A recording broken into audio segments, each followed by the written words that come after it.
Okay, we're getting yet another English opening.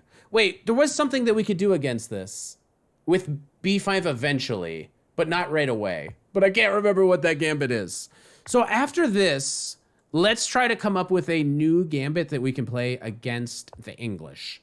Because it's one of the hardest things is to come up with gambits you can play against the English. But here, we might be able to we could be the very first person in the entire world to try to win with this new trap.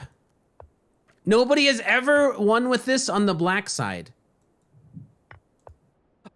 Oh, I fell for it. Ah, we got him! First person to win with this trap.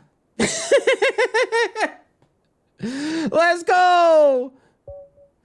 We did it. He has to put his queen here and I take it. First time ever. Now, the one thing I do want to spell out about this trap is that it actually insanely loses by force. This is actually the reverse of this, which can come after d5, but it's more likely to occur after the Sicilian. This is a wing gambit trap that you're more likely to get as white. However, with white, you have a lot more flexibility because you're going to be able to get this knight out. So like if they come out here, you have the opportunity to play knight f3. This is not something you have the opportunity to do if you play it in reverse, because now after they go here, you can take. Most people are going to take with their bishop. Notice the evaluation. If they take with your knight, the secret is you have to pre-move this. You basically have to pre-move this or they will know it's a trap. But if you can get them to fall for it, they might end up taking this. Now, please be aware that this loses by force, okay? Absolutely loses by force. Keep that in mind. Now, it's only minus 1.7 if you do this as white, but if they take this, you win. Much better than trying to like move the king, which runs into this same trap where they're gonna have to block with their queen and get checkmated or, you know, get into a lot of trouble.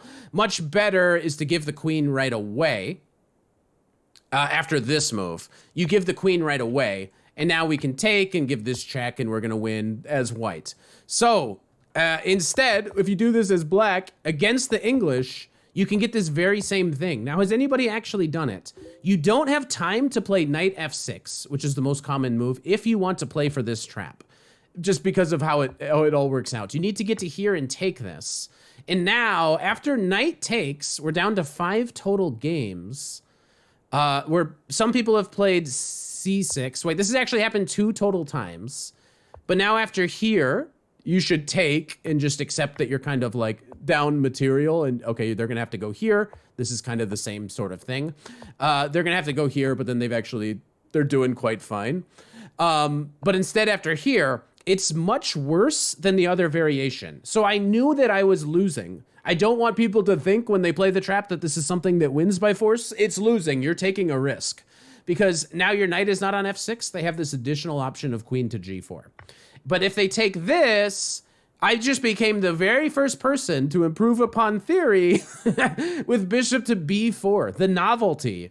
And my opponent actually fell for this, which just immediately loses a queen, and he resigned instead of giving up the queen. But the only thing better is to go here, but then it's very similar. You can take this, you can give this check, you can win this knight. So that's how we won. And you can use this trap, but do realize it's insanely losing. And if this does go on YouTube, make sure you subscribe.